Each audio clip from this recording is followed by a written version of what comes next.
short cited आरो गुसुं सिन्तानि जायफोरा भिजनारि लिडार नङा जायफोरनियाव आदर्श आरो बेबायदि प्रिन्सिपल आइडियोलजि गैया बिथांमोना दुलाराय बर' फरायसा आफाद बायदि बर' हारियाव आरो गुबुन मोनसे आफाद दानायनि मोनसे कुचकावाज खालामबाय थानायखौ जोङो मिथिनो मोन्दों आरो खोनानानै जों गोथौयै दुखु मोन्दों आरो आं सोंखारिदोंबो आरो जायफोरा बे हाबाफारिखौ मावनो थाखाय लिड लादों बिथांमोनखौ आङो अपेनलि आपिल खालामदों खावलायदों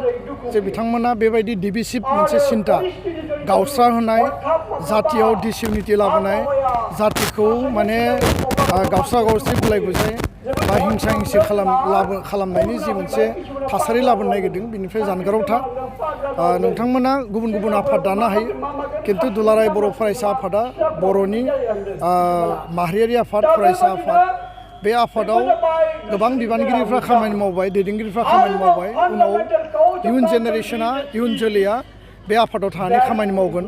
जाय आफादाव बड'फाया दैदेनलांबाय जाय आफादखौ सानसुमा खुंगुर बैसुमतारिया दैदेनबाय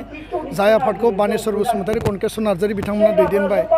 जाय आफादखौ इउजि ब्रह्म सोमला बसुमतारी बा रबिराम नार्जारी प्रमद बर' रनगोरा नार्जारी मोनहा दैदेनबाय बे आफाद बायदि बे आफादखौ फेर फाथिनानै जुजिनानै बेखौ गावस्रांहोनायनि मेन्टेलिटिजों बा बेखौ दुरबल खालामनायनि मेन्टेलिटिजों जे मोनसे माने सर्ट साइटेड सिन्ताजों गावनि स्वार्थनि थाखाय बा राजनितिक मुलाम्फानि थाखाय दानो नागिरदों बे मालाबाबो मोजां नङा आं बेखायनो अपेनलि आपिल खालामदों बर' माहारिया कनसियास जानांगौ हारिनि साफ्रोमबो गोरों आरो गोख्रों सानसुमै बेक्तिफ्रा गसंथानांगौ दुलाराय बर' फरायसा आफादनि आन्सलिक जिल्ला मिरु जोंनि unit committee state committee university committee साफ्रोमबो दिनैनि समनि यां जेनेरेशना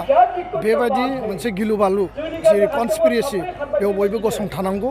आरो जायफोर फर्सआ बे हाबाफारिखौ लादों बिथांमोनाबो बुजिनायनि प्रयजन दङ होननानै आं सानो आरो बेखायनो जों मालाबाबो लुबैया बर' हारियाव आरो एनादार बेबायदि जि मोनसे अबजेक्टिभ लानानै बिथांमोना गावसोरनि स्वार्थनि थाखाय खालामनो नागिरदों बे भेरि माच आनफर्चुनेट